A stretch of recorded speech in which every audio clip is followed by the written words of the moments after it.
এখন আমরা দেখব কিভাবে খুব সহজেই ক্যালকুলেটরের সাহায্যে বাইনারি, অক্টাল, হেক্সাডেসিমেল অথবা ডেসিমেল সংখ্যাকে যে কোনো সংখ্যায় রূপান্তর করা যায়। তো এখানে দেখেন যে কতগুলো হচ্ছে যে নাম্বার দেয়া আছে। 25 এটার ডেসিমেলে আছে, 35 এটার ডেসিমেলে আছে।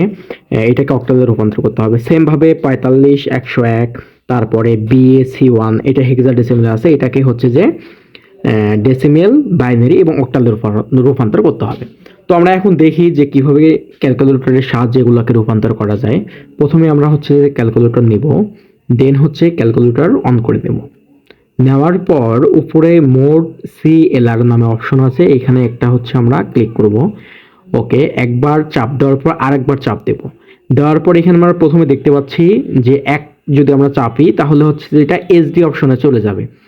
দেন পরে দেয়া আছে যদি আমরা 2 চাপি আর এই জি অপশনে চলে যাবে, এবং পরে যদি আমরা 3 চাপি তাহলে আমাদের বেজ অপশনে চলে যাবে। সো এটাই আমাদের কাজ, আমরা এখানে 3 চাপবো। তো চাপার পর দেখা যাচ্ছে যে উপরে ডি দেখাচ্ছে, জিরোর এই পাশে এখানে ডি দেখাচ্ছে, তার মানে এটা ডেসিমেলে আছে। সো এখন দেখেন যে প্রথম নাম্বারটা আমাদের কিসে আছে, 25 ডেসিমেলে আছে, এটাকে কিসে রূপান্তর করতে হবে, বাইনারিতে। সো আমি যদি এখন 25 নেই, নেওয়ার পর ইকুয়াল চাপি তাহলে কি 25 আসলো, এটা ডেসিমেলে আছে। সো এটাকে কিসে কনভার্ট করতে হবে, অবশ্যই বাইনারিতে। তাহলে এখানে দেখেন যে এখানে অপশনগুলো দেয়া আছে, এটা হচ্ছে ডেসিমেল, এটা হেক্সাডেসিমেল, তারপর এটা বাইনারি, সেমভাবে এটা অক্টাল। তাহলে আমি কিসে রূপান্তর করতে যাচ্ছি, বাইনারিতে, বাইনারি চাপি হিসাব বরাবর। তাহলে কত আছে এখানে 11001, তাহলে এটার অ্যান্সার কি হবে 11001।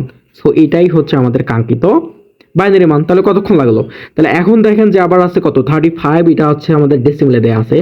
সো আমি যদি এটা ক্লিয়ার করে নেন, তারপর কত দেয়া আছে 35, ওকে ডেসিমেল। তাহলে এটাকে কিসে রূপান্তর করতে হবে, অক্টালে। তাহলে অক্টাল কোনটা দেখেন, কোনটা অক্টাল, কোনটা অক্টাল হচ্ছে আমাদের এইটা, তাই না। সো অক্টাল চাবে, তাহলে কত আছে 43।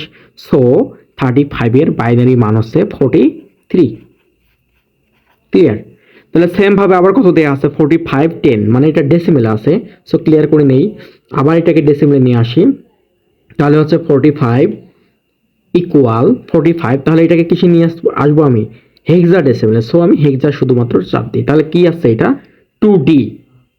তাহলে এর হচ্ছে যে হেক্সাডেসিমেলের মান হচ্ছে 2D। সেম ভাবে এটাতে কত দেয়া আছে 1012, এটা কততে আছে, এটা অবশ্যই বাইনারিতে আছে। সো এটাকে কিসে কিসে রূপান্তর করতে হবে, অক্টাল, হেক্সাডেসিমেল এবং কি ডেসিমেলে।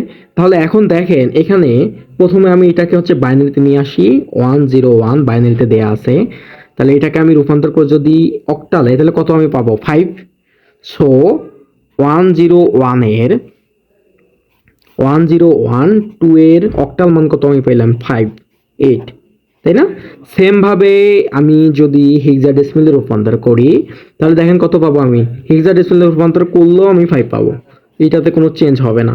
সেম ভাবে যদি ডেসিমেলে রূপান্তর করি এটা তো চেঞ্জ হওয়ার কথা না, যেটা আছে ওইটাই থাকবে। সো এটা 5। সো এই হচ্ছে কাহিনী। এইভাবে হচ্ছে যে আপনারা খুব সহজেই যে কোনো সংখ্যাকে হচ্ছে যে কোনো সংখ্যায় রূপান্তর করতে পারবেন খুব সহজেই, 2 সেকেন্ডও সময় লাগবে না। তো এটা আপনারা এই ট্রিক্সটা হচ্ছে যে MCQ বা CQ যে কোনো পদ্ধতিতে খাটাইতে পারেন। তাহলে দেখেন পরের যে এটা দেয়া আছে BAC1 হেক্সাডেসিমেল আছে, এটাকে কিসে রূপান্তর করতে হবে, ডেসিমেল, বাইনারি অ্যান্ড হচ্ছে কিসে রূপান্তর করতে হবে, অক্টালে। সো এটা আপনারা একটু ট্রাই করবেন, ঠিক আছে।